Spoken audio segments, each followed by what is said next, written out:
Assalamualaikum warahmatullahi wabarakatuh. Bismillahirrahmanirrahim.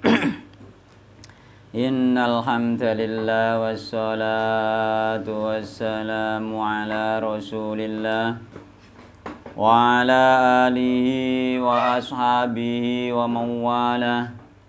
Wala haula wala quwwata illa billah wa man ittaba'a huda ila yaumil qiyamah amma ba'du fa inna asdaqal hadithi kitabullah wa khairal huda huda Muhammadin sallallahu alaihi wasallam wa syarral umuri muhdatsatuha fa inna kulla muhdatsatin bid'ah wa kulla bid'atin dhalalah wa kulla dhalalatin finnar.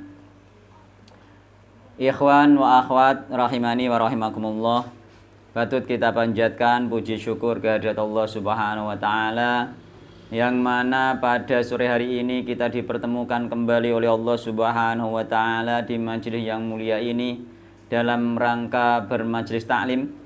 Yang mudah-mudahan dengan bermajelis taklim ini Allah mudahkan jalan kita menuju surga Allah Subhanahu wa taala sebagaimana yang Rasulullah sallallahu alaihi wasallam pernah sabdakan, man salaka tariqan yaltamisu fi ilman sahalallahu lahu bi tariqan ilal jannah.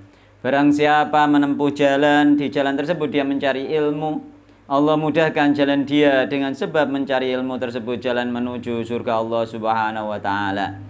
Dan mudah-mudahan kehadiran kita di sore hari ini dimasukkan pula oleh Allah Subhanahu wa taala dalam kategori orang-orang yang selalu mensyukuri nikmat-nikmat Allah Subhanahu wa taala, di antaranya nikmat sehat dan waktu luang.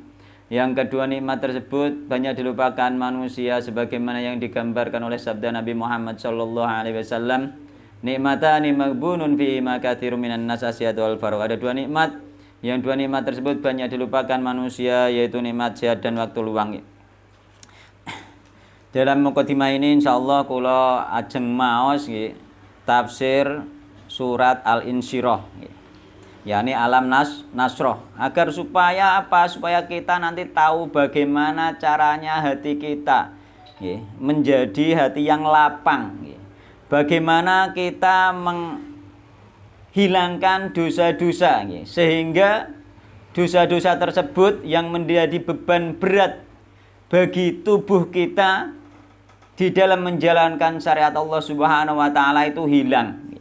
Karena beratnya kita di dalam menjalankan Islam, di dalam menjalankan syariat-syariat Allah Subhanahu wa taala, beratnya kita di dalam menjalankan ibadah-ibadah kepada Allah Subhanahu wa taala tidak lain dan tidak bukan hanyalah karena dosa-dosa kita kepada Allah Subhanahu wa taala. Oleh karena itu, di mukadimah ini insyaallah nanti kita akan pelajari bagaimana caranya agar dosa-dosa kita itu habis bersih, sehingga yang tersisa adalah semangat kita di dalam beribadah kepada Allah Subhanahu wa taala. Bismillahirrahmanirrahim. Alam Nasrah. Alam Nasrah apa to urung jembarake sapa ingsun Allah laka maring sira Muhammad sadroka ing dodo ira. Wahai Muhammad, apakah kami belum meluaskan dadamu? Dengan apa Allah meluaskan? Memberi kejembaran dodo sing lapang, melapangkan dada Nabi Muhammad SAW, yakni bin nubuwah wa ghairiha, dengan kenabian, dengan akidah, dengan Islam, dengan iman. Jadi ketika dada kita itu sempit, menghadapi kehidupan, menghadapi syariat-syariat Allah sempit, berat mengamalkan amalan-amalan yang diajarkan oleh Nabi Muhammad SAW, maka itu harus diobati agar dada tersebut menjadi lapang. Yakni dengan apa? Dengan memperdalam akidah, dengan memperdalam Islam, iman kita, ibadah kita kepada Allah Subhanahu wa taala. Ditingkatkan terus setiap hari, ditambah agar semakin lapang dada kita menerima syariat-syariat Allah Subhanahu wa taala. Karena dengan bertambahnya amal ibadah itu, maka terhapuslah dosa sehingga dada menjadi lapang gitu. Terus kemudian wa wada'na lan ngletakake sapa ingsun Allah nggih angka saking sira Muhammad wizraka ing dosa ira nggih. Nabi Muhammad sallallahu alaihi wasallam dosanya itu sudah diampuni oleh Allah Subhanahu wa taala, bahkan nggih untuk membersihkan dada beliau Rasulullah dulu itu sudah operasi nggih. Dioperasi, diambil hatinya, diganti hati yang baru nggih. Jadi hati itu diambil terus diganti hati yang baru yang benar-benar hati itu bercahaya sehingga Nabi Muhammad mempunyai dada yang lapang dan di situ mempunyai sifat kasih sayang. Itulah Nabi Muhammad SAW. Kalau kita kan tidak dioperasi oleh Allah Subhanahu Wa Taala. Caranya piye operasinya kita nanti? Ini nanti tak terangkan cara operasi ini bagi kita yang bukan Nabi Muhammad Sallallahu Alaihi Wasallam. Kan dosa-dosa kita itu banyak. Dulu kita sebelum mengenal manhaj itu kotoran-kotoran yang ada di hati. Dosa itu baik itu dosa berkenaan dengan keyakinan, dengan amalan, dengan kesyirikan-kesyirikan, maka itu mengendap di dalam hati kita. Bagaimana nanti agar diangkat kotoran-kotoran tersebut oleh Allah Subhanahu Wa Taala. Jadi Allah Subhanahu Wa Taala telah meletakkan mengampuni dosa-dosa Rasulullah Sallallahu Alaihi Wasallam alladzi yang dosa tersebut angkodo memberatkan dosa tersebut doroka eng punggung sira Muhammad. Jadi dosa itu memberatkan kita. Gara-gara dosa kita itu berat beramal. Berat beribadah. Mulai sampean nek ape ibadah krasa wabot, iku asline gara-gara dosa, memikul dosa beban berat. Dosane akeh. Mulane gak semangat. Mulane wong nek lagi awal-awal hijrah semangat itu karena dosanya itu diampuni oleh Allah Subhanahu wa taala. Setelah berlalu berjalan enggla-enggli meneh nambah dosa meneh mulai tambah semakin malas lagi gitu. Jadi dosa itu memberatkan kita, berat dalam rangka apa? Dalam mentaati Allah Subhanahu wa taala, menjalankan nek dosane akeh saya abot nglakoni taat ning gone Allah Subhanahu wa taala iki. Tapi yo jobone sampean duwe kanca iku berbuat dosa, bahkan mungkin ana kancane sik merutinkan berbuat dosa nggih. Dinasihati saja. Dulu pernah kan tak ceritakan sebagaimana Abu Mihjan, nggih pahlawan perang bahkan Abu Mihjan itu ngantek Rasulullah sudah meninggal masih menjadi pemabuk nggih. Ada lagi Nuaiman nggih. Nuaiman sahabat Nabi juga pemabuk bahkan sampai dicambuk ketahuan mabuk, tertangkap basah mabuk selama 50 kali lebih. Nuaiman itu nggih. Sampai sahabat itu ketika dipukuli sandal oleh sahabat kan dilaporkan Nabi dipukul sandal kaum Nabi terus disuruh memukuli sandal oleh sahabat-sahabat yang lain. Terus ada sahabat yang menghina Nuaiman. Laknat tuh, semoga Allah melaknatmu terus dikonokno Nuaiman itu. Terus jari Rasulullah piye? Janganlah engkau berkata seperti itu nggih. Karena dia itu orang yang mencintai Allah dan Rasulnya. Jadi orang yang berbuat dosa nek dhewe wis Islam bener, manhate bener belum tentu tidak cinta. Dia cinta kepada Allah dan Rasulnya sebagaimana Nuaiman sahabat Nabi ku pemabuk itu. Dikatakan Nabi karena dia mencintai Allah dan Rasulnya. Makanya cinta dan amalan harus dibedakan nanti nih. Artinya apa wong pepeh amalane elek terus bodho kowe iki terakhir seneng sunah. Belum tentu dia gak ngamalno sunah itu belum tentu dia tidak cinta sunnah. Karena mungkin dosanya terlalu banyak sehingga dia berat melaksanakan sunnah tersebut. Tapi di dalam hatinya dia mencintai. Dia wis kenal sunnah itu bener. Tapi dia pengen nglakoni berat itu. Lah orang-orang seperti ini kita doakan mungkin lambat laun nanti dijak ngaji. Suatu saat nanti dia akan beban beratnya ini akan hilang itu. Sebagaimana Nuaiman itu sampai 50 kali dicambuk itu, bahkan dicambuk dulu sampai konangan lho. Iku sing konangan 50 kali lebih lho nggih. Sing gak konangan ya lebih meneh mestine kan ngoten nggih.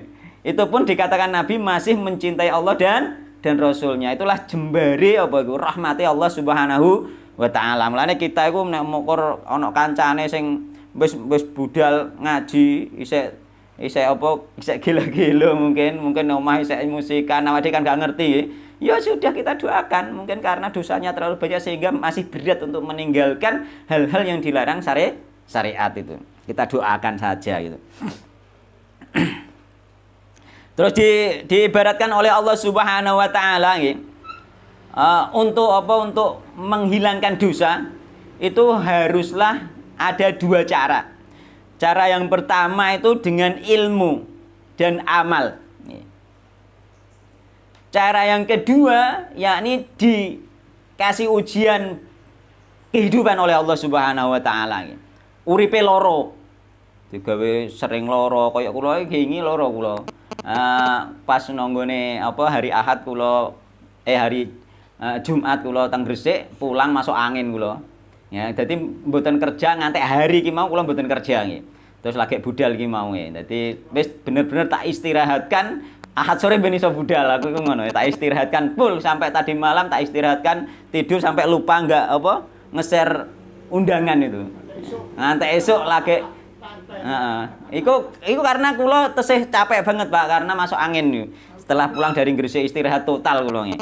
Istirahat total alhamdulillah iki mau kelar berangkat nih. Dan itu insya Allah juga menghapus dosa karena menghapus dosa diantaranya dengan kita belajar dengan ilmu dan amal itu bisa menghapus dosa dan dengan dikasih musibah diuji oleh Allah Subhanahu wa taala nggih. Kene pengen sedikit musibah sampean ngaji terus ngamalno ilmune. Beramal yang banyak insya Allah musibahnya sedikit nih. Karena apa? Karena di dalam ayat Al-Qur'an nggih, surat Ar-Ra'd ayat 17 nggih. Nek jenengan pengen melihat nanti Ar-Ra'd ayat 17, Allah berfirman nggih, mengibaratkan ilmuku sebagaimana air yang turun dari langit. Mulanya kita belajar apa? Belajar ilmu yang dari langit, yakni apa? Qala Allah wa qala Rasulullah sallallahu alaihi wasallam. Ilmu qala Allah wa qala Rasulullah sallallahu alaihi wasallam wa fahmi sahabat yang dipahami sahabat Nabi Muhammad sallallahu alaihi wasallam. Yakni yang turun dari langit. Jadi air hujan yang turun dari langit itu diibaratkan ilmu nggih. Jadi anzala nurunake sinten Allah nggih. Anzala minas sama'i ma'a nggih. Allah menurunkan dari langit air. Fasalat audiyatun nggih. Biqadariha. Kemudian air tersebut mengaliri nggih. Mengalirlah air tersebut di lembah-lembah sesuai ukuran lembahnya masing-masing nggih. Fahtamala sailu maka nggih. Air tersebut membawa nggih zabadan buih yakni kotoran-kotoran nggih. Di bawah air tersebut nggih robia nggih yang mengambang. Jadi hati itu ibarat nggih sungai atau lembah-lembah atau aliran-aliran air yang kering tidak ada airnya ketika tidak diisi dengan ilmu dan amal. Jadi nanti hati itu nanti banyak kotorannya. Jadi kalenan-kalenan itu Mbak nggih. Nek gak ono air hujan iku kotor. Gitu ya. Kotor isi resik piye? Disiram air hujan terus kentir kotorane. Utawa apa? Utawa diobong kan ngono. Gitu? Utawa diobong. Hanya dua itu atau dibakar yakni dikasih ujian beban berat, dikasih musibah oleh Allah Subhanahu wa taala. Ning ayat selanjutnya ya, itu diupamakan juga sebagaimana logam. Nih ingin membuat perhiasan dibakar dulu kemudian ditempa. Kemudian dosanya baru hilang, kotorannya hilang. Seperti itu perumpamaan. Mulanya kita ingin yang ditempa kena musibah atau yang pertama tadi kita belajar ilmu terus mengamalkan beribadah yang sungguh kepada Allah Subhanahu wa taala. Dua hal ini yang akan membersihkan. Mulanya air hujan turun ibarat ilmu yang menyirami kita ini sehingga nanti air ini ketika airnya banyak kita belajar terus kok isek berat terus beribadah dosa mungkin masih banyak, mungkin air yang turun belum sebanyak hati kita dari dosa urung iso ngerotno Pak nggih. Mulane ngaji terus mulane pengen semangat ngaji sebenarnya kita semangat menuntut ilmu semangat itu diibaratkan sebagaimana hujan. Nah, akhirnya kerot nggih. Dosane kerot karek bersih. Kita nanti bersemangat lagi. Mulane Nabi Muhammad SAW itu enggak ada kata malas untuk beribadah sampai kakinya nek salat kakinya sampai bengkak. Itu karena apa? Kan memang tidak ada dosa. Rasulullah diampuni oleh Allah nggih. Terus ya Allah ma taqaddama min dzambik wa ma ta'akhir nggih. Dosa yang dan dosa yang akan datang diampuni oleh Allah Subhanahu wa taala. Sedangkan kita tidak. Ayo dengan tadi istighfar, dengan belajar ilmu yang banyak atau mungkin nek isek kurang oleh Allah dikasih musibah oleh Allah Subhanahu wa taala sebagaimana tadi nggih kotoran-kotoran agak dibakar orang ra hilang atau kesiram banyu udan kerot nek udane iki berarti ilmune nek sithik-sithik rimis-rimis tok orang arah kerot itu. Mulane tenanan itu. Golek ilmu itu tenanan gitu. Mulane golek ilmu itu tenanan ini masalah ora kerot-kerot engko ya malas terus hidup karena dosa itu masih banyak, beban berat dosa kita itu masih banyak gitu. Seperti itu gitu. Terus kemudian gitu. Wa rafa'na laka dzikrak nggih. Wa rafa'na lan apa iku ninggikno sapa ingsun, ngangkat sapa ingsun Allah laka maring sira Muhammad dzikraka ing penyebutan ira. Ditinggikan penyebutan Nabi Muhammad SAW dalam riwayat-riwayat disebutkan yakni maksudnya namanya Nabi itu disandingkan dengan nama Allah Subhanahu wa taala, di antaranya di dalam syahadat. Mulai di dalam adzan yo asyhadu anna Muhammadar Rasulullah disebutkan juga nggih, dalam syahadat, di dalam salat nggih, di dalam khutbah Jumat disebut terus nama Rasulullah SAW. Itu termasuk di antara tafsiran bahwa Allah meninggikan, mengangkat nggih nama Nabi Muhammad sallallahu alaihi wasallam. Fa inna ma'al usri yusra. Lah iki bagi wong sing kangelan rasa kuwatir nggih. Ning fa inna ma'al usri yusra, maka nggih sesungguhnya bersama kesusahan ada kemudahan. Itu pasti tidak mungkin tidak. Nah, sampai nek kangelan jangan sampai putus asa di dalam hidup nggih. Tetep apa? Tapi dengan syarat nggih, nek wong nyatane ono kangelan terus. Iku masalahe, ada masalah di dalam dirinya nggih. Yakni apa? Dia tidak menjaga syariat Allah. Iki kanggo wong sing menjaga syariat Allah subhanahu ifadillah yahfadka ning gone hadis arba'in iki. Jagalah Allah, Allah akan menjagamu nggih. Mulane nek sampean dikai kesusahan Allah pasti dikasih kemudahan iku ning kono ning gone akhir hadis juga apa iku fa inna ma'al usri yusra, ada di situ juga nggih. Maka ada kemudahan nggih. Nggih. Ning gone akhir hadis itu ada nggih wa anna ma'al usri nggih, wa anna ma'al usri yusra nggih. Jadi ning gone akhir hadis itu wa'lam anan nasra ma'as sabri. Ketahuilah bahwasanya apa itu anan nasra, pertolongan itu bersama kesabaran, sabar nggih. Wa anal faraja ma'al karbi, bunga itu beserta kesusahan. Nek sampean dari awal hadis ifadillah jago nggih. Ifadillah yahfadka. Nek sampean jaga Allah, dijogo karo Allah nggih. Jogo Allah maksudnya apa? Yo njogo syariat-syariate Allah Subhanahu wa taala, jangan melanggar syariat. Engko nek dapat kesulitan pasti akan dapat kemudahan. Bahkan Nabi mengibaratkan seandainya ada suatu kesulitan itu masuk di dalam batu nggih, niscaya akan ada kemudahan masuk di dalam batu tersebut untuk mengusir kesulitan tersebut itu. Mulane sampean nek di dalam kehidupannya masuk kesulitan, pasti kata Nabi akan masuk kemudahan yang akan mengusir kesulitan tersebut, kepastian. Tapi iki mau nenggone hadis arba'in mau jaga Allah dulu. Ifadillah ya fatka nggih. Gandengane di situ. Ora kok nyatane ono omong susah terus uripe. Jangan seperti itu. Kita saja kenapa nggih? Kita tidak menjaga syariat-syariat Allah Subhanahu wa taala itu. Pasti ada nggih. Karena apa? Ning kene fa inna ma'al usri yusra. Maka sesungguhnya bersama kesulitan pasti ada kemudahan. Dan kesulitan yang disebut di Al-Qur'an, kesulitan yang disebut pertama dan kesulitan yang disebut kedua itu kesulitan yang sama.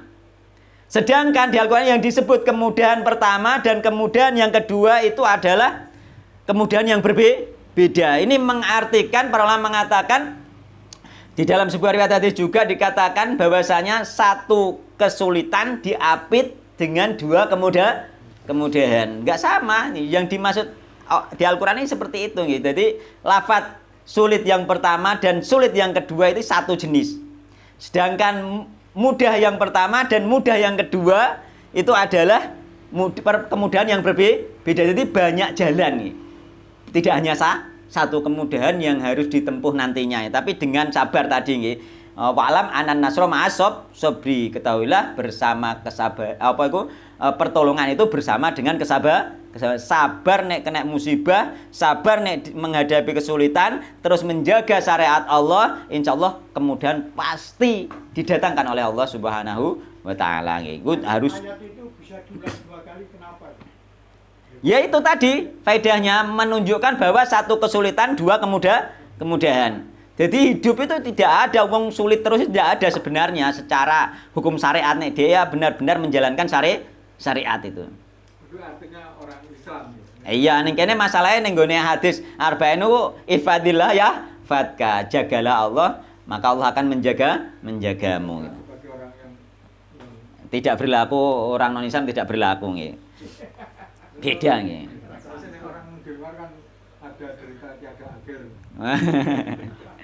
Wallahu taala alam nggih. Nek orang-orang non-Islam itu bisa yo terserah Allah Subhanahu wa taala itu nggih, terserah Allah Subhanahu wa taala. Ada yang memang dibuat sakit terus hidupnya, ada yang dibuat enak juga hidupnya. Itu terserah Allah Subhanahu wa taala. Dalam kita pun juga seperti itu nggih. Cuma kita bisa berusaha dan berdoa kepada Allah Subhanahu wa taala ya. Terus kemudian nggih, faida farauta fansob nggih. Faida mongko ing dalem nalikane farauta rampung sapa sira selesai sapa sira fansob maka bekerja keraslah. Ini maksudnya ning nggone tafsir Jalain disebutkan ya ini faida farauta mongko ing dalem nalikane rampung sira minas salat dari salat nggih. Rampung dari salat fangsob mongko ngangel-ngalo sira yakni apa? It'ab fid du'a nggih. Bersusah payah di dalam mendapatkan nggih terhasilnya doa nggih. Yakni di situ disebutkan juga oleh tafsir itu berbagai macam diantaranya berusaha nggih. Kita itu jangan hanya berdoa saja, setelah berdoa kita harus berusaha keras itu. Setelah itu apa? Wa ila rabbika farghab. Nek wis berusaha keras, ojo ngandalno usaha nem hasile tapi ngandalno Allah Subhanahu wa taala. Itu syariat Islam urutannya seperti itu nggih. Kita berdoa, setelah berdoa kita harus berusaha keras untuk mencapai target doa kita, ngoten nggih. Uga leha-leha nggih untuk mencapai target doa kita. Misalnya berdoa ya Allah, kula ni paringi saged lunga haji. Bar kuwi kudu berusaha untuk mendapatkan duit agar bisa naik haji seperti itu. Nggih. Kan ngoten urutane nggih. Nggih. Terus nek wis ngono ki wis usaha keras nggih, usaha keras. Terus ya Allah wa ila rabbika farghab.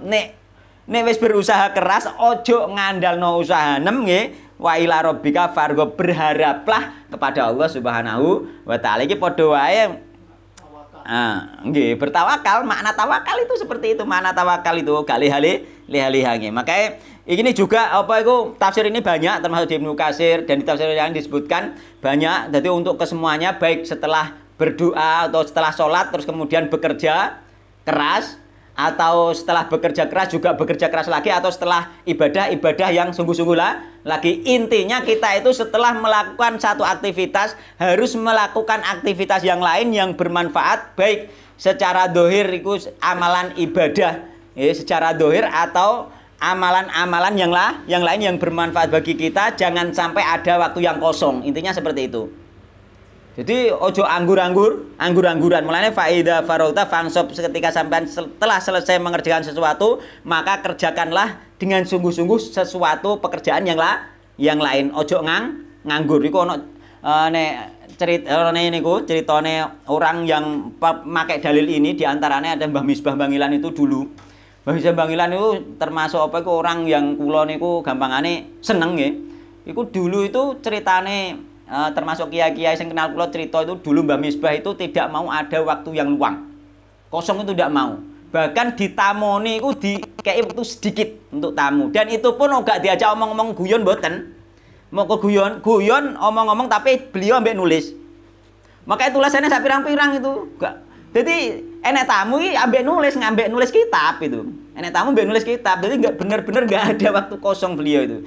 Sampai kitab itu sampai jadi seluruh kitab yang diajarkan di pondok pesantren NU itu semuanya sudah diterjemah oleh Mbah Misbah itu. Nulis terus mereka beliau itu. Kan seperti itu nggih. Semoga juga nanti ada orang-orang yang kenal sunnah itu nggih, sehari-hari nulis iso nerjemah semua kitab-kitab yang apa bermanhaj sunnah. Jadi ben wong awam itu iso menikmati itu. Seperti itu nggih. Jadi enggak ada waktu luang ya. Di antara sing apa iku kedisiplinane kula niku seneng niku kaya Mbah Misbah nek teng mriku teng Bangilan niku. Luar biasa nggih. Dan itu dalile niki beliau nggih faida farokta fangsob nggih. Wong kula ketemu murite niku ya dalile ya niku faida farokta fangsob kula ketemu murite. Dadi nek bar mergawe neh ya, yang bermanfaat untuk kita, jangan sampai ada waktu yang luang seperti itu. Penerusnya nggih wonten tapi manhaje insyaallah mboten sami kalih beliau. Tidak arah. Non? Tidak angin. Nggih. Arahe ku iya. semangatnya juga tidak seperti beliau nggih. Kaya ning gone ayat surat Al-Jumu'ah nggih, fa idza qudiyatis sholatu fantasiru fil ardi. Nggih. Nek sampean wis bar salat Jumat, maka bertebaranlah ke muka bumi, mergawe neh itu. Saurunge iku aja mergawe kan, dilarang kerja kan. Dilarang jual beli kan, dilarang jual beli iku maksudnya ya dilarang kerja. Dulu kan Nabi Muhammad SAW ketika khutbah berdiri itu nggih, jamaah do metu perkara ana pedagang ning ngarep masjid. Karek wong pinten? Karek wong 12. Zaman Nabi ditinggal marani ning dagangan padahal Nabi wa khutbah itu. Karek wong 12.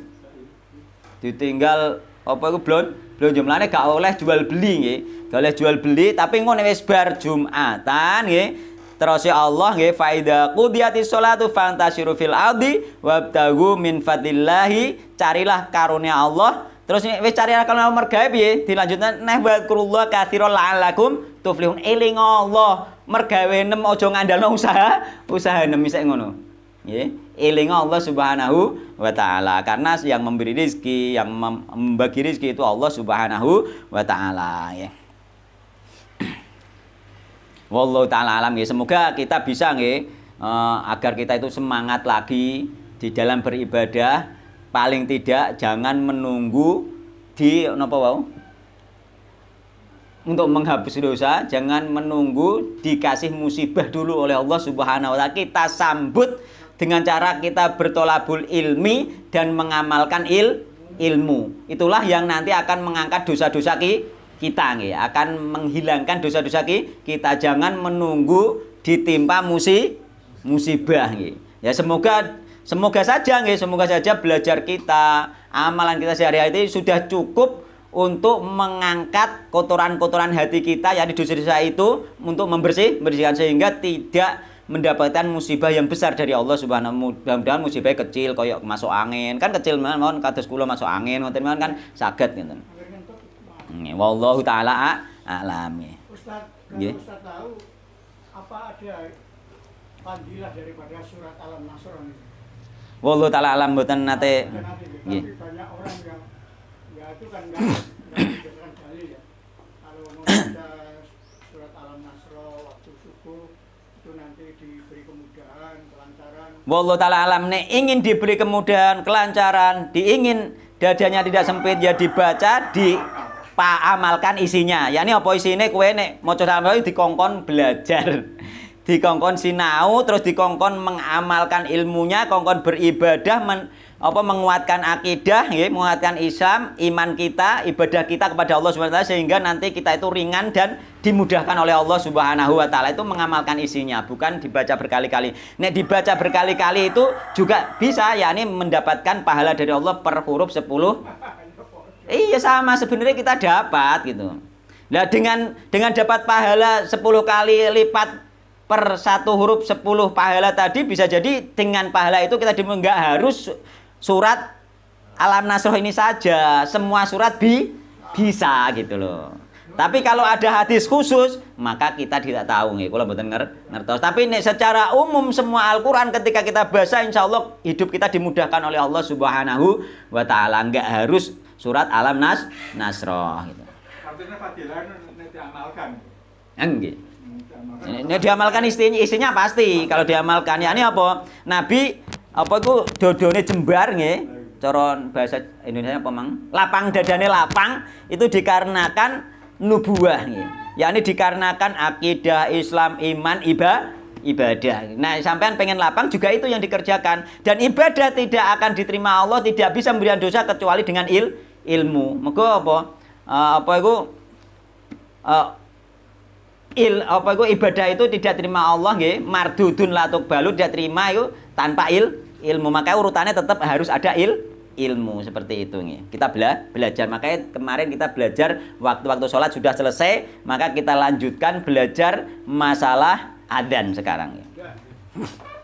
Bertahap ya, bertahap sedikit-sedikit ilmu itu memang harus bertahap seperti itu nggih. Dan ini tahapan-tahapan yang diajarkan para ulama itu adalah yang penting terus sing gak patek penting ngguri nggih. Jadi yang utama dulu nggih.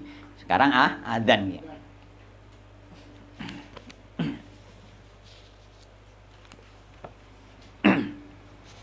Babul adzani utawi bab mertelake tentang adzan. Nah, tentang adzan ini yang pertama, hadis yang pertama ini langsung membahas tentang lafaz dan kaifiyah adzan, tata carane adzan. Jadi adzan pada zaman sebelum ada disyariatkan adzan itu dulu untuk mengumpulkan orang itu masing-masing orang itu mengatakan semacam as-sholatu jami'ah kepada temannya. Ayo sholat jamaah seperti itu. Makanya ono istilah wong tarawih saiki bareng dikai as-sholatu jami'ah, sebenarnya dari situ dulu. Sebelum ada adzan itu memang seperti itu. Padha metuki kancane ayo jamaah gitu. Ayo sholat jamaah gitu. Caranya seperti itu sehingga sulit untuk mengumpulkan orang gitu. Karena belum turun ini. Ya, belum ada adzan. Kemudian para sahabat ngumpul, ada yang sing usul pengen gawe jenenge kon waca sabur, yakni alate wong Yahudi atau nakus Nakus iku kentongan. Nakus itu kentongannya ini kayu panjang yang dipukul dengan kayu kecil. Maknane ngono. Dadi nakus itu milike wong Nasrani. Wong Kristen. Jadi kentongan loh itu adalah alat untuk mengumpulkan ibadah bagi orang Nasrani wong Kristen. Jenenge nakus. Ya ini apa kayu panjang yang dipukul dengan kayu kecil gitu. Masih dilestarikan. Nakus ya mungkin yang ngarani lonceng bisa terserah, tapi maknane nakus itu adalah kayu panjang yang dipukul dengan kayu kecil ya, semacam lonceng masuk juga itu orang Nasrani. Berkembang jadi lonceng. Nggih. Terus apa iku nek wong Yahudi iku pakai semacam seruling, yakni buk jenenge. Yakni seruling yang ditiup yang jika ditiup mengeluarkan bunyi ya trompet nggih. Nek ngarani seruling yang ditiup mengeluarkan bunyi wong Yahudi, yakni trompet. Iku wong Yahudi kanggo nglumpukno wong untuk ibadah. Terus wong Islam pada saat itu yo nek petok kancane ayo salat jamaah kan ngoten. Sholatu jamiah kan ngoten. Ya terus akhirnya apa itu diajari oleh Nabi Muhammad SAW dan sahabat, di antara sahabat bermimpi di antaranya Abdullah bin Zaid bermimpi Umar bin Khattab juga bermimpi, sahabat-sahabatnya bermimpi, yang mimpinya itu sama itu. Mimpinya itu sama salah satu melaporkan kepada Rasulullah dan dibenarkan oleh Rasulullah Shallallahu Alaihi Wasallam, yakni mimpi adzan, mendapatkan adzan. Jadi Abdullah bin Zaid itu mimpi melihat seorang membawa lonceng, cara kene yo nggo tontongan, muter-muter takoki tontongan mulai tak tuku ngono kan ngono. Mbok nggo apa tontongan, nggo nyeluk wong salat, tak warai carane nyeluk wong salat terus diwarai Allahu Akbar itu. Jadi dulune memang mereka seperti itu. Lah saiki wis karuan diwarai Nabi nganggo adzan bahkan wis speaker wis krungu murah-marek kok isih nganggo kentongan kan ngono. Padahal nganggo kentongan, kenapa dulu nggak pakai kentongan ditolak? Karena menyerupai orang Nasrani. Kita itu memang dilarang menyerupai orang non Islam. Ya, beduk itu wis variasi mungkin. Beduk itu wis variasi gandengane kentongan mungkin monggo biyen walah wis kadung gawe kentongan sih mungkin ngono. Weh ben gak padha wong Nasrani digaekno beduk menawa ngoten menawa. Dadi ben gak padha wong Nasrani gawekno beduk. Dadi kentongan mbek beduk mungkin niku karangan kula ngoten niku nggih, karangan kula. Yen gak padha kan alasannya sing penting ben gak padha menawa ngono. Dadi di antara orang-orang Nahdliyin sendiri dulu juga sudah berbeda kok. Antara apa iku Mas Kumambang mbek Hasyim Asy'ari juga beda masalah beduk itu nggih. Sudah perbedaan pendapat, dan dulu orang-orang Nahdlatul Ulama sendiri sebagian mereka gak gelem nganggo kentongan, gak gelem nganggo beduk. Sebenarnya itu perselisihan sudah lama nggih, cuma sing menang sing nganggo kentongan mbek beduk sampai sekarang gitu kan. Itu tinggalan wali. Apa betul? Wallahu taala alam, yang jelas itu ya adanya hanya di Indonesia saja. Neng Malaysia, neng gone, pokoknya luar negeri semua negara-negara sing ono Islame gak ono.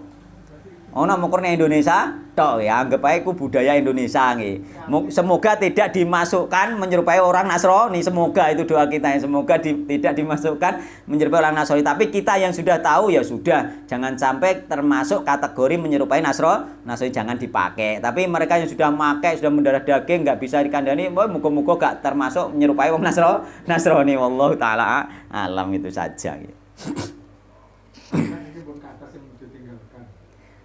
Sekarang barangnya masih ada tapi nggak dipakai.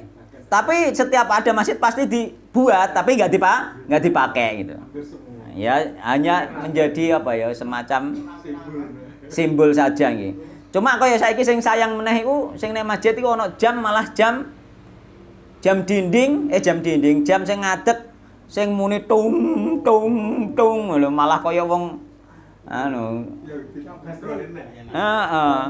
lonceng neh malah. Nah, harusnya nggak usah lah pakai seperti itu, nggak usah lah masjid-masjid itu nggak pakai seperti itu, pakai jam-jam biasa saja yang sederhana. Iya, apa meneh jam-jam biasa ora kuwatir dicolong wong pisan dadi buka terus wani masjide kan ngoten. Sing garai masjid gak wani buka terus mari barang-barang berharga akeh nang nggone masjid gawe barang-barang paten sing cuma saiki ya kadang butuh kipas angin kuwi dicolong wong. Saiki masalah ya ngono, Allah taala alam nggih. Yang jelas hindari sing mewah-mewah lah, nggo jam sing kira-kira ana emase misale ya wis ndak usah lah yang seperti itu seandainya punya masjid itu. Nggih. Maka wong saiki gak peduli milik umum nggih, meskipun milik umum dosanya besar nggih. Kota Jariah saiki nek nyolong malah penak nganggo sodo dikek lem. Dilebokno di batak. Melok kreatif banget. Ora usah kangelan nutuki utawa nggawa kotake gak, paling ana wong ngene. Wala iya dilem, sodo dikek lem. Masyaallah. Sono wae. Ilmune maling gitu.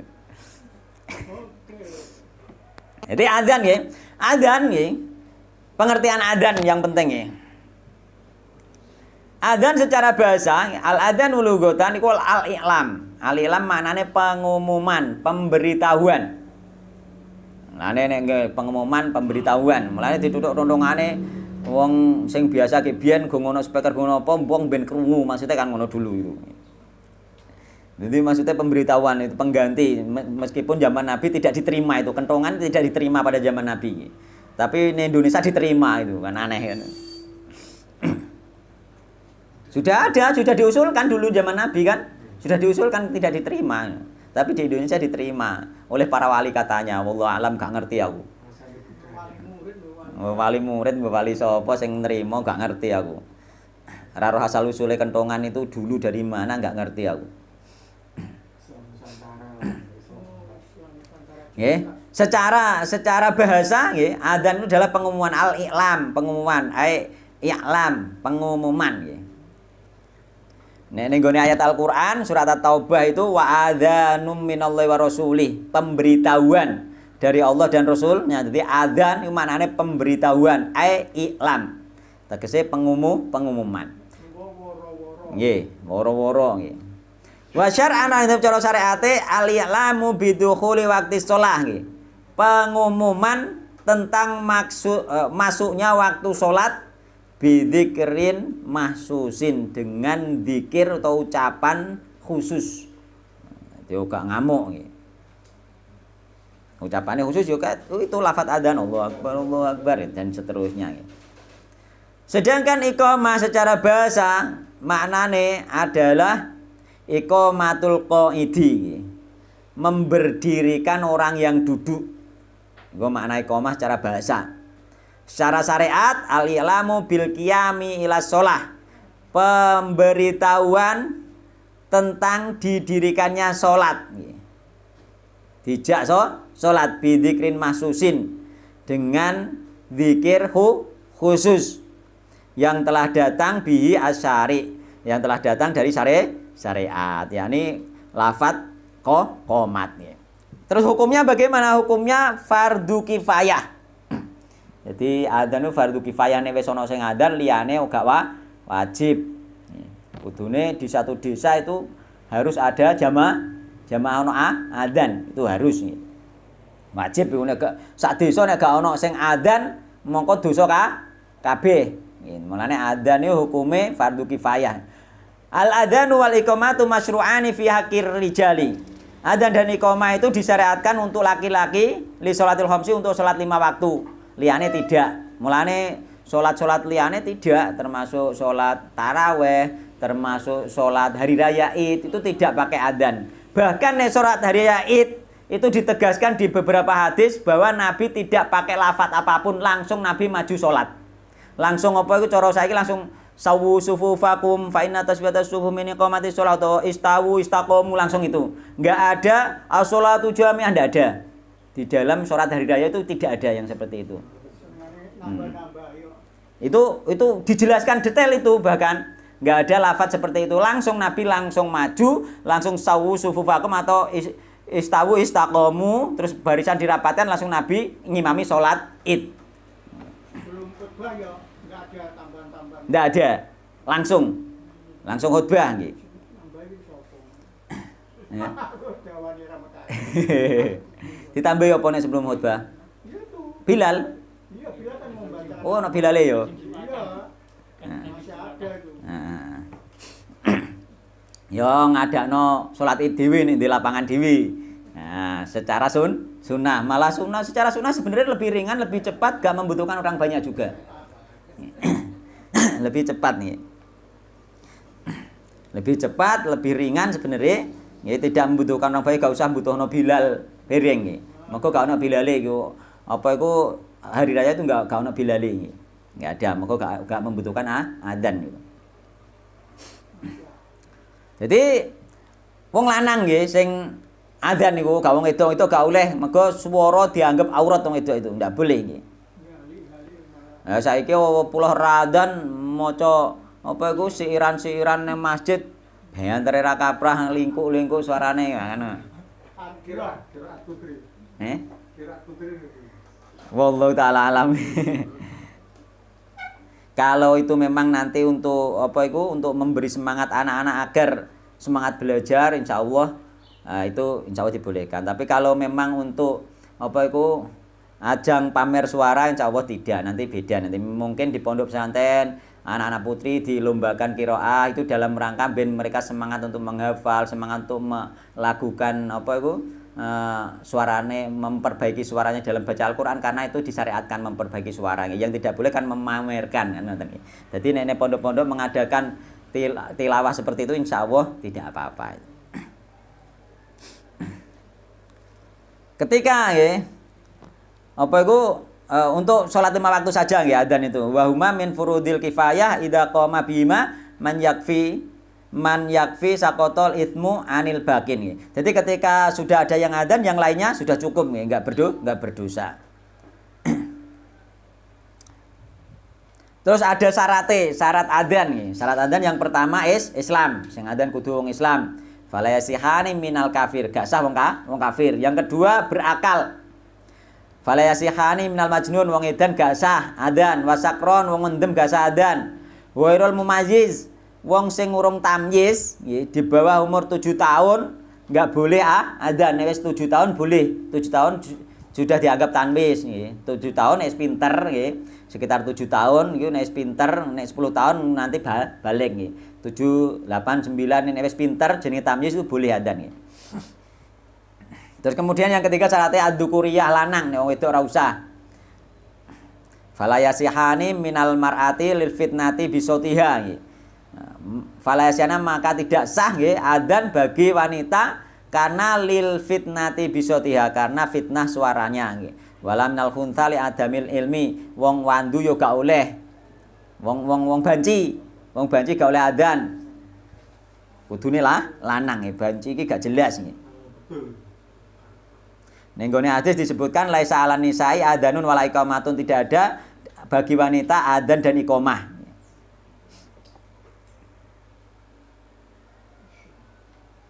Terus kemudian syaratnya adzan ayakunal adzanu fi waqti shalah, syaratnya ning waktu salat. Nek gak waktu salat adzane gak sah, kecuali adzan nggih salat adzan di waktu fajar, yakni sebelum masuk subuh itu adzane sah. Adzan untuk memperingatkan itu nggih sebelum subuh nggih. Terus kemudian adzan Jum'ah orang manjing duhur lah adzannya tetap sah. Mergo urung salat Jumat kan. Adzan untuk Jum'ah beradzan terus khutbah, bar khutbah lagi salat Jumat. Maka ini termasuk di antara pengecualian nggih. Meskipun urung masuk waktu adzan Jum'ah itu sebagian ulama mengatakan dibolehkan khusus Jumat nggih. Tapi sebagian yang lain harus menunggu waktu. Ada adzan 2 kali, adzan sebelumnya. Ya, adzan sebelumnya itu di luar waktu nggih. Itu sudah pasti di luar waktu Jumat. Yakni adzan pertama pada zaman Utsman itu jeda sekitar 1 jam sebelum masuk waktu. Iya. Di pasar. Kenapa sekitar 1 jam? Karena cukup untuk ngeringkesi dagangan untuk pulang mandi terus kemudian pergi ke masjid. Jadi sekitar setengah sampai 1 jam sebelum waktu duhur, yakni sebelum waktu Jumat itu adzan pertama. Nek saiki yo bareng beradzan, yo wis ning kono kuwi. Jadi faedah adzan pertama yang dibuat Utsman bin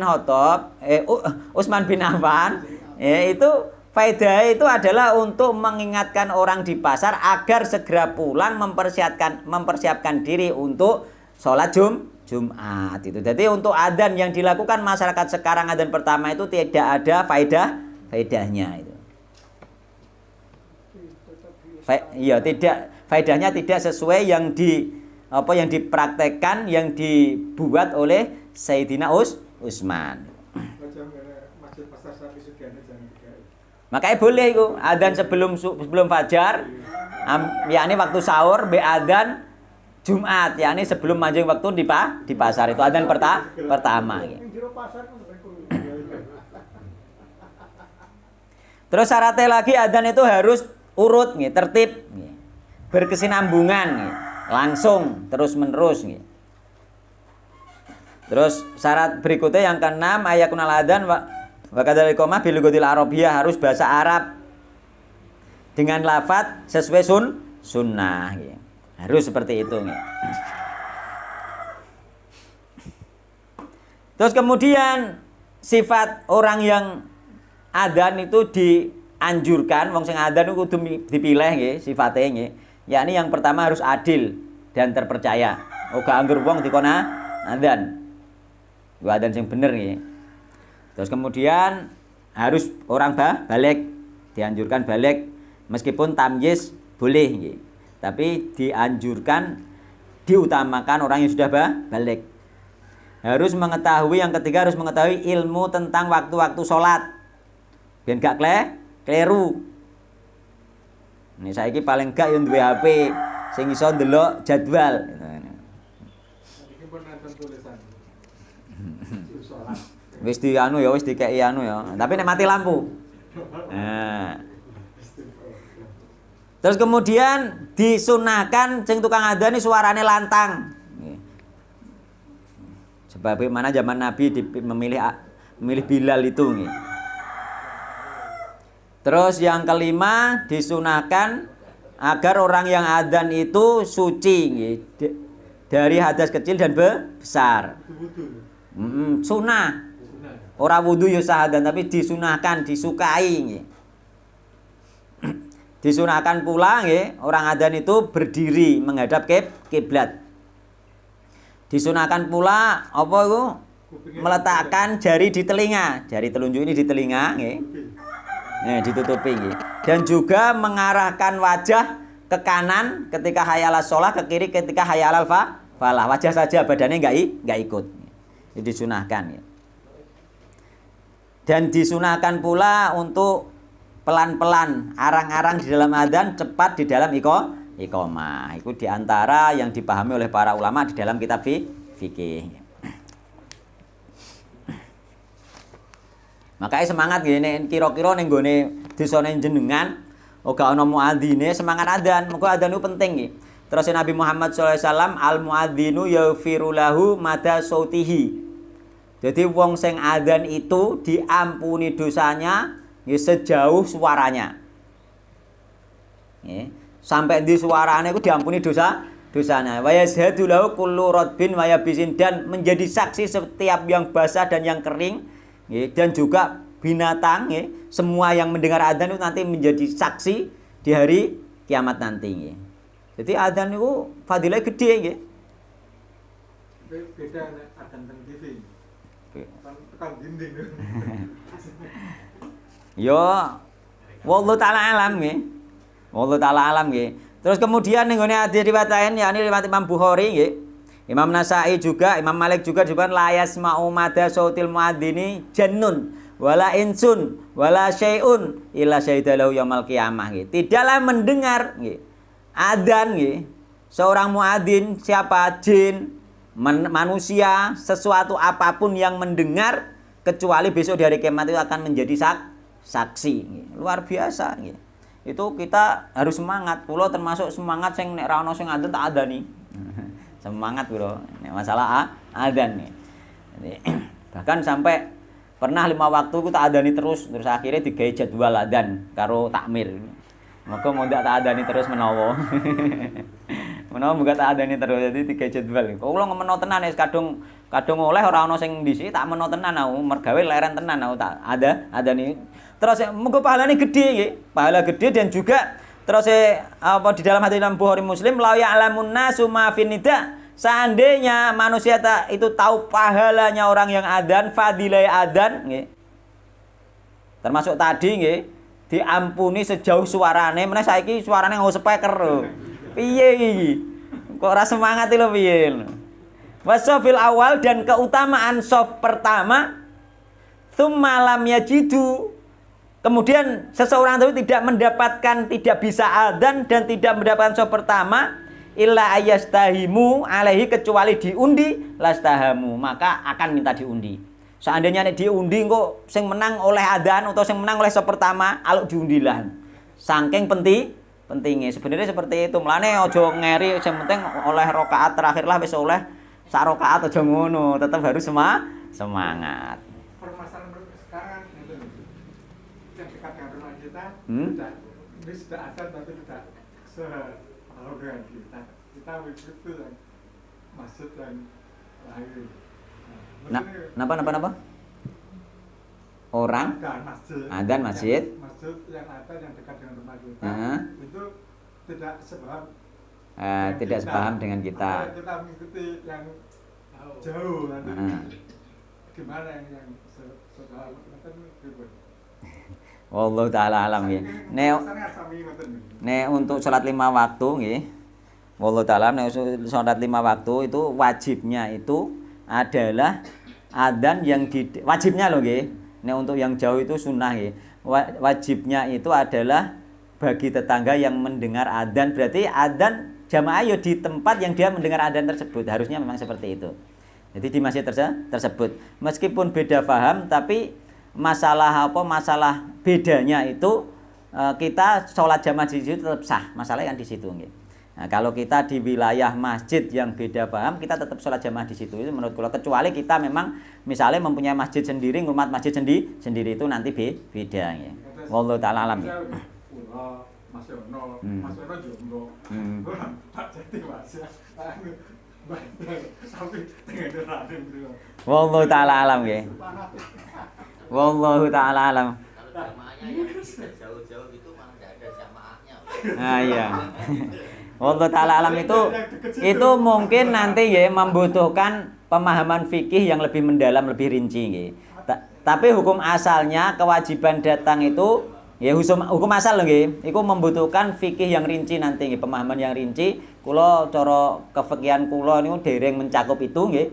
Tapi secara hukum asal wajib mendatangi jamaah itu bagi yang mendengar adzan nggih, berarti tetangga masjid. Berarti yang didatangi ya adzan yang dia dengar itu wajibnya ngoten nggih. Iku hukum asal lho nggih. Nek masalah sing jenengan tanglet kayak tadi kula mboten ngertos ilmu fikihnya sampai kemana itu. Arahnya begini Ustaz. Satu, ya karena memang tata cara sholatnya kita kan nggak pas ya. Yeah. Ada bid'ah dan sebagainya. Sehingga beliau-beliau itu ingin mencari yang sesuai dengan nggih, kula ngertos niku. Satu itu. Pasti niku nggih. Yang kedua itu supaya dapat pahala banyak dengan perjalanan. Iya, Wah, Pak Mariono waduh setengah kilo.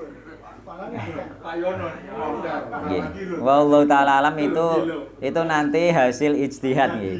Ijtihad nggih. Jadi ijtihad. Ya nek ijtihate ngoten, apalagi nanti berdiam di situ nunggu isak pisan, maka itu pahalanya banyak juga. Nanti itikaf di situ. Sekitar itu. Wallahu taala alam itu butuh dipelajari lagi tentang fikihnya nggih. Tapi insyaallah salah. Ustaz, ini Nggih. mumpung masih belum. Nggih, dilanjut. Yang lain ya. Saya tanyakan, dan ini kejadian daripada saya ini juga ragu-ragu. Napa? Ingin pasnya. Begini Nggih. pertanyaannya. Nggih nek kula ngertos pase kula jawab. Yang namanya ikomat. Nggih. Ikomat itu di sini disebutkan dengan tunggal-tunggal. Allahu Akbar, Allahu Akbar. Nggih. Itu satu rangkaian, tapi satu. Nggih. Bukan dua, kalau Anda yang diulang dua kali. Nggih. Allahu Akbar, Allahu Akbar, asyhadu an la ilaha illallah, Nggih. asyhadu anna Muhammadar Rasulullah. Nggih, hayya ala. Hayya 'alas shalah, hayya 'alal falah. Nggih. Satu. Nggih. Qad qamati shalah ini dua. Dua. Qamati shalah. Allahu Akbar, Allahu Akbar, la ilaha illallah. Nggih. Itu satu. Tapi ada yang melaksanakan kok iqomah ini Allah Akbar yang terakhir itu hanya satu. Nah, ini saya tanyakan apa ada Yang terakhir maksudnya piye? ya tadi yang saya utarakan dulu. Oh mati sholat, Kau mati sholat. mestinya Allahu Akbar, Allahu Akbar, la ilaha illallah. Dia langsung Allahu Akbar, la ilaha illallah. Hanya satu kali. Selama kula belajar kula mboten ngertos dalile satu. Yani satu itu sebenarnya satu rangkaian. Satu rangkaian. Dua takbir itu dianggap satu. Dua takbir itu satu Ya. rangkaian, satu kali. Nah itu berarti insya Allah orangnya salah paham. Dikiranya satu itu satu takbir. Dari awal hanya satu. Allahu Akbar. Ya Allah. Oh, dari awal ya. Dua. Iya dua. Allahu Akbar. Nah, Allahu Akbar. wallahu ta'ala kula dereng ngertos ilmune sing kula ngertos niku. Itu yang perlu kita kalau kita Atau mungkin orangnya itu memang tidak bisa. Nah, itu. dua orang ahli yang ngerti agama kok. Aliran jaga. Oh ngoten. Wallahu ta'ala alam nggih. Aliran kali gendeng apa kali?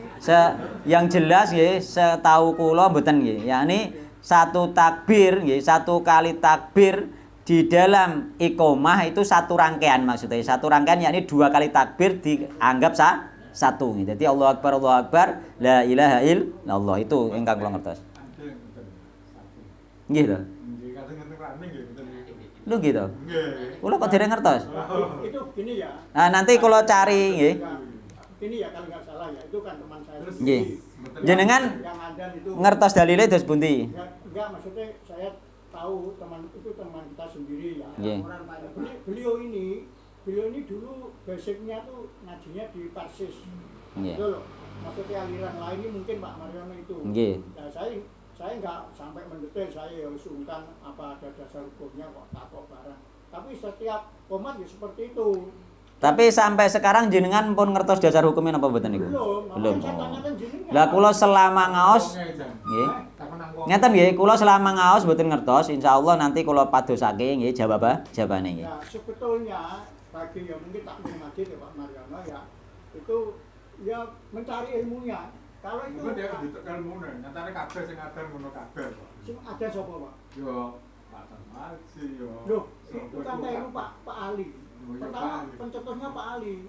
Akhirnya lain kan taruh-taruh walaupun belum tentu tahu dasar hukumnya. Pun nggih, mungkin kula padosake, kula masalahe dereng ngertos nggih. Oh, dianggap bener. Kula kalih mungkin kula padosi teng sarahe Bulughul Maram tentang qomat insyaallah nanti siapa tahu ada di situ, ngoten nggih. Siapa tahu ada perselisihan ulama di situ. Tapi selama kula belajar kula mboten ngertos. Itu maksud saya. Termasuk Maksud nggih mboten saya hanya damel begini. nek subuh mboten damel as-shalatu khairum minan naum mboten. Mboten damel. Mboten. Loh, As-shalatu khairum minan naum. Nggih. Monggo. Udah nggak disampaikan juga Pak.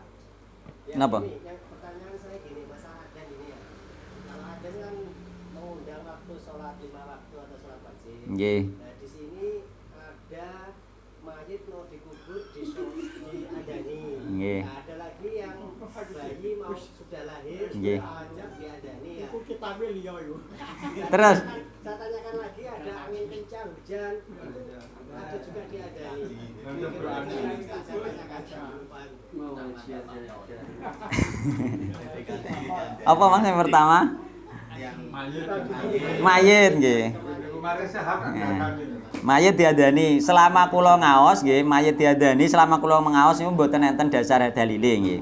Untuk mayit nggih. Jadi mayit diadani itu selama kula ngaos mboten ngertos dalile kula nggih. Jadi nek mboten ngertos dalile ampun diamalke. Nek ana wong liya ngamalno beno dhisik kan ngoten nggih. Sing penting awak dhewe ngerti gak ngamalno dhisik iku utamane nggih.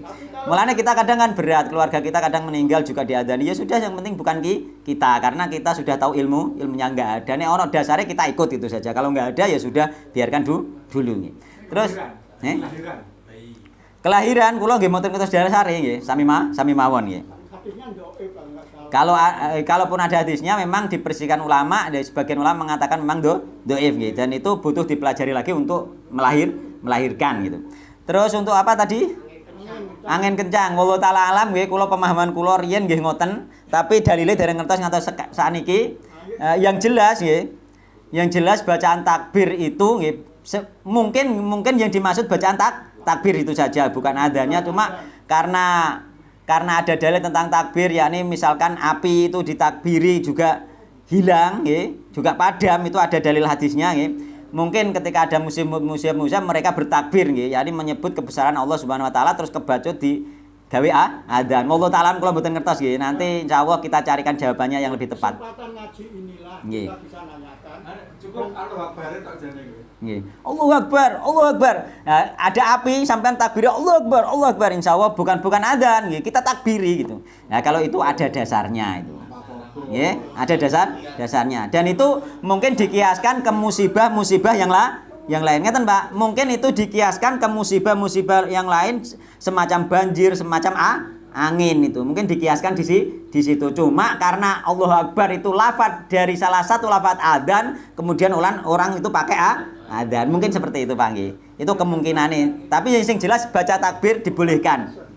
Jadi ini ono angin kencang sampai baca takbir itu dibolehkan, dikiaskan kalau mungkin nggak ada hadisnya ini tentang api kula nate ngertos nih. Ya ini dibacakan takbir. Mungkin dikiaskan semua musibah termasuk angin kencang, banjir, kebakaran itu dibacakan takbir itu.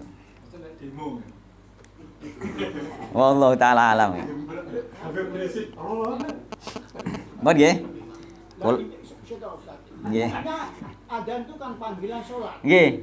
Jadi kalau namanya orang meninggal, Nggih. diadani, dia kan sudah nggak bisa sholat lagi. Nggih. Nah, sudahlah. Yang kedua, bayi Nggih. itu diadani. Begini, Pak nggih. Sebenarnya kita beragama itu karena kita itu mengikuti praktek Rasulullah dan sahabat Nabi Muhammad SAW. Itu yang jadi masalah. Kalau dilogikakan itu masuk akal. Contohnya apa? Adzan itu setan lari. Nggih mboten? Makanya dilogikakan bayi diadani agar supaya setan lari itu. Dan yang didengar pertama kali kalimat tauhid. Kalau secara dalil akli memang tepat. Dan juga mungkin pemayit diadani juga setannya ben lari, ben gak diganggu maneh. Itu mungkin itu. Itu dalil akli. Cuma masalahnya secara praktek apakah dulu Nabi Muhammad SAW dan para sahabat seperti itu. Itu yang jadi masalah. Nah, secara dalil ya memang aneh adzan setan lari. Mulai ketika ada sesuatu diadani, nanti juga ada orang kesurupan nyatanya juga diadani karena apa? Berdalil itu. Iya, setan lari dari adzan gitu. Jadi secara dalil akli itu dibenarkan, tapi masalah prakteknya Nabi dan sahabat itu yang masih kita pikirkan. Kalau mereka tidak mempraktekkan ya sudahlah, kita selesai di situ. Ini langsung pertanyaan berarti ini. Monggo mboten napa-napa. Mau pertanyaan akeh? Nggih. Fadilahnya ada kan banyak. Nggih, banyak sekali. Kalau sekarang kan ada muadzim itu yang digaji bulanan. Itu apakah juga mendapat dua keuntungan antara fadilah dan gaji, Ustaz? Pahala dunia sampai akhirat. Wallahu ta'ala alam. Yang jelas insya Allah itu mengurangi gaji, mengurangi pahala insya Allah. Karena apa nggih? Karena di dalam hadis Nabi nanti ada juga nggih, perintah larangan untuk mengambil muadzin yang digaji. Jadi muadzin itu seharusnya memang tidak digaji nggih, seharusnya. Seharusnya memang tidak digaji seharusnya nggih. Jadi ada nggih muadzin yang lebih utama di hadis nanti ini ada pembahasannya. Ini apa itu larangan nggih, janganlah mengambil muadzin yang digaji. Jadi anjuran ya, anjurannya seperti itu. Jadi sampai mau digaji boleh-boleh saja, tapi yang jelas kalau mengurangi fadilah insya Allah ya, tergantung niatnya tadi. Apakah dia niatnya adzan karena digaji atau tidak. Nanti kembali ke niatnya orangnya ya.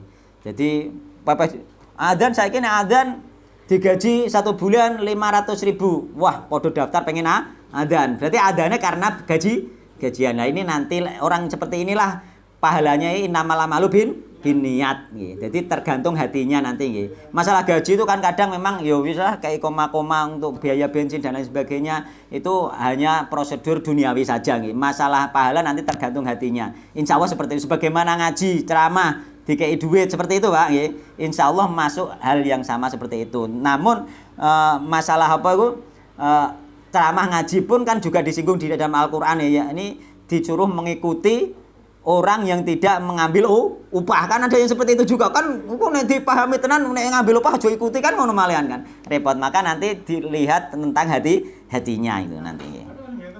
Sebaik-baiknya upah adalah mengajarkan Al-Qur'an.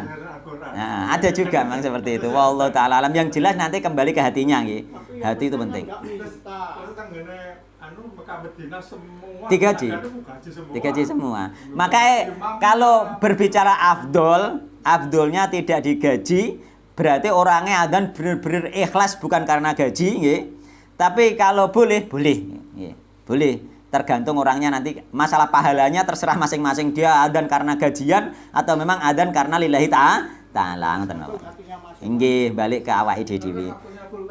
Tunggale sampean misalnya nek teko jamaah nang masjid dibayar 1 sangger budal terus semangat budal ya bisa saja nanti kan. Wallahu taala alam. Iku permasalahan yang rumit nih. Mun Pak Harjudo. Dilempar ayo jajal iki. Lemparin kono. Nah, pertanyaan. Estafet. Kaya iki barang dilempar.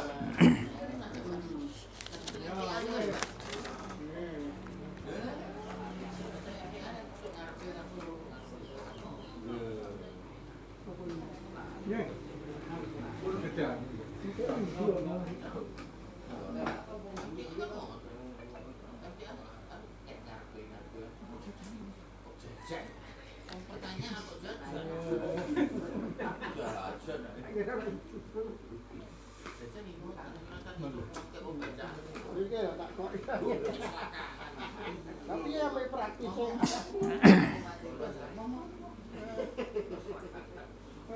Ustadz minta pencerahannya nggih. Apakah baju atau mukena atau sajadah yang tidak dipakai mau dikasihkan orang juga nggak layak wis banget eleke, bolehkah dipakai keset atau lap atau dibakar? Maka boleh semua nggih. Pokoknya wong nek gak layak lah, nek enek wong sing gelem nampa nggih boleh. Atau dipakai keset atau lap juga boleh karena itu termasuk memanfaatkan barang nggih.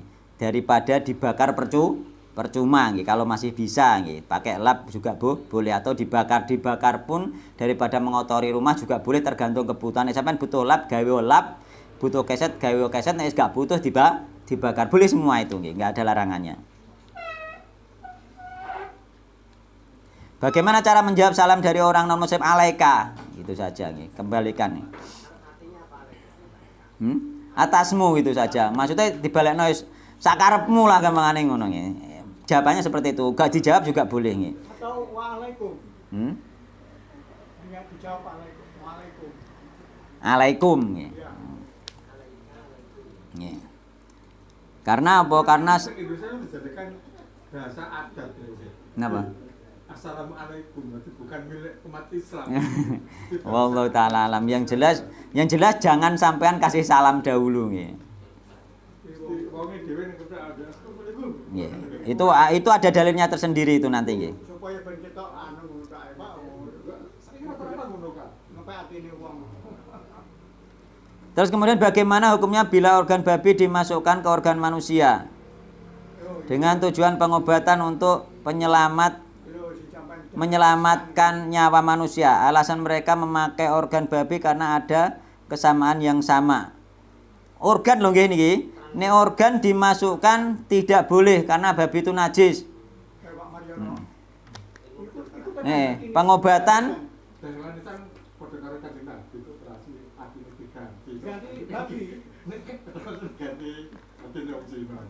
Mas, transplantasi seperti kedokteran loh Ustaz. Jadi manusia di sini ginjalnya atau apa ini diganti ginjal babi misalkan. ke manusia.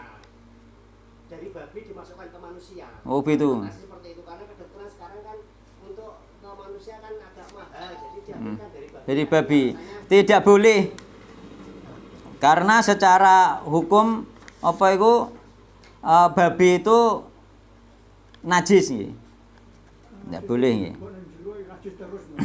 Najise marai anu apa iku? Munggulado. Kok iso mboten nek cara kula nggih pendapat kula tidak bisa nggih. Karena itu barang najis nggih. Babi engko sampean malah kaya babi engko.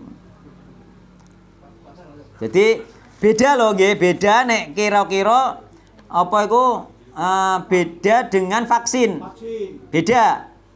Jadi tidak sama vaksin meskipun bahannya yang dibuat makai ada dari babi dan organ babi yang dimasukkan ke manusia itu beda. Kalau organ kan jelas-jelas barang najis dimasukkan.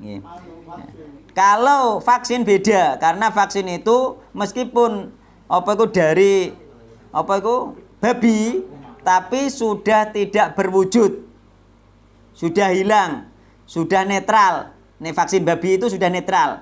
Yakni misalkan meskipun itu dikatakan najis tapi dicampur dengan barang yang banyak nggih, air atau campuran yang banyak itu sehingga najis tadi hilang. Maka itu menjadi netral. Katanya dokter ya. Iya, dokter memang seperti itu. Enggak Jadi sudah tidak bisa disetreki lagi. Itu hanya alat. Itu katanya dokter seperti itu sehingga untuk vaksin meskipun terbuat dari minyak babi maka masih boleh. Karena najisnya sudah hilang. Sebagaimana air satu kolam ono kotoran tinja satu saja maka itu enggak akan berubah. Maka tetap tidak najis kan air satu kolam. Maka vaksin babi itu juga tidak najis itu. Corona kemarin pakai itu. Vaksin najis. Katanya enggak lemak babi hanya untuk media membuat vaksin itu. Iya, katanya memang seperti itu. Masukkan medianya saja. Jadi tidak dianggap najis, tapi ini najis, tidak dihindari nggih. Terus kosmetik. Napa? Bahan kosmetik bahannya dari babi. Lemak babi. Wih, juga itu dihindari itu.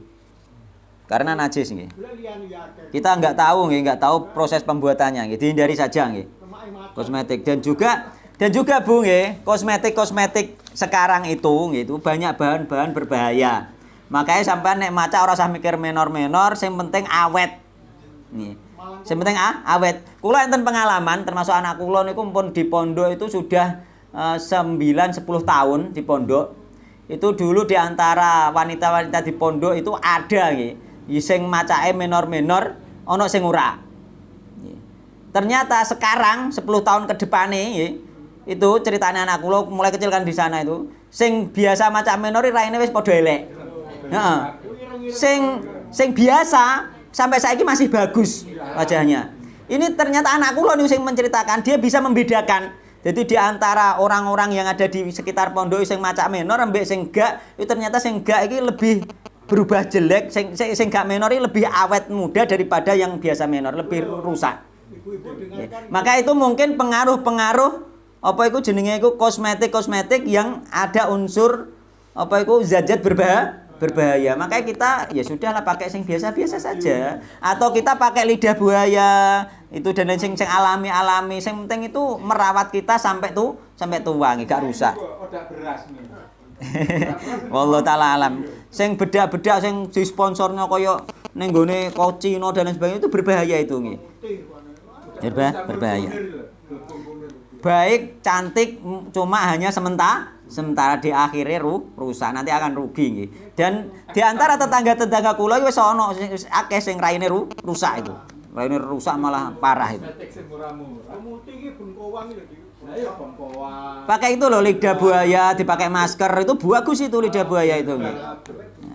Lah nek istri kula niku pakai lidah buaya itu nggih. Dadi nanam lidah buaya sendiri dipakai masker itu. Nah, pakai itu nggih, membuat masker sendiri itu. Wah, insyaallah kulitnya awet halus nggih. Awet muda. Terus apakah sama jika dagu telapak kaki Ya singgih lho. Singgih. Apakah sama jika dagu telapak kaki kelihatan dosanya sama dengan tidak memakai hijab? Jazakallahu khairan. Yang jelas sama-sama berdosa. Nek dosanya sama atau tidak kita tidak tahu. Karena itu termasuk jenis aurat nih. Karena kaki itu untuk wanita termasuk jenis aurat. Kalau dosanya mungkin berbeda-beda nggih. Nampak rambutnya dan nampak apa? Lehernya, mungkin nampak dadanya, nampak bokongnya, nampak kakinya, jelas berbeda-beda dari jenis dosanya sesuai menariknya apa itu syahwat laki-laki. Insyaallah dosanya berbeda-beda tapi sama-sama berdosa gitu loh nggih. Sama-sama berdosa. Kalau beda insyaallah beda nggih. Wong ketok buka dodone ambekan buka rambutnya dosanya jelas berat, buka dada seperti itu. Wallahu taala alam nggih. Mbon habis nggih. Saya tanya Ustaz. Nggih. Manusia dilahirkan kan bersih, tidak ada apapun yang nempel atau dimasukin apa gitu. Nah, sekarang sudah manusia tadi katakan ibu-ibu yang mau pasang spiral Nggih. atau bagaimana, terus ada lagi yang kecelakaan harus dipen. Nggih. Nah, itu bagaimana Ustaz kalau seandainya meninggal, apakah pennya itu diambil atau yang tadi susu apa namanya spiral atau itu bagaimana Ustaz yang saya tanyakan? Kalau meninggal tidak usah diambil. Karena apa? Karena melukai, melukai kalau di hati itu mematahkan tulang orang yang meninggal itu sama dengan mematahkan ketika masih hidup. Nah, maka tidak usah diambil. Tidak usah diambil itu. Kalau yang mayat itu sakit dengkulnya saya baru Nggih. tahu ini Nggih. nggak bisa lurus Nggih. begini. Nah, terus akhirnya saya lihat dipaksa gitu supaya bisa lurus. Sakit gitu. Mayatnya sakit loh. Dipaksa Pak. Kalau masalah mayitnya sakit itu wallahu taala alam nggih. Insyaallah mayitnya enggak sakit, tapi itu masalah hukum mematahkan nggih, mematahkan tulang yang mati itu sama hukumnya dengan mematahkan yang masih hidup. Itu hukum dosanya nggih. Tapi masalah yang dipatahkan itu sakit atau tidak wallahu alam. Tidak boleh. Kalau walaupun sudah mati kan mematahkan toh. Dengkul yang tadinya gini kan paksa. Kalau masih bisa ya enggak apa-apa, bisa diurut alon-alon. Atau dicincang.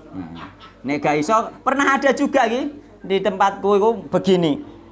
Akhirnya dipendem pun masih begini karena diteruskan nggak bisa. Masih seperti itu, dipaksa nggak bisa ya sudah dikuburkan seperti itu. Ada juga seperti itu. Wallahu taala alam ya. Mbon nanten malih pertanyaan? Pun Apa yang dikehendaki Allah? Masya Allah. Masya Allah. Apa yang dikehendaki Allah? Insya Allah. Jika Allah menghendaki. Insya Allah jika Allah menghendaki. Mas. dibaca saat apa? Tepatnya saat apa? Masya Allah. Ya. Masya Allah kalau umumnya itu ketika takjub, gumun. Cuma takjub itu di dalam manuna juga ada tuntunannya itu baca takbir takjub itu.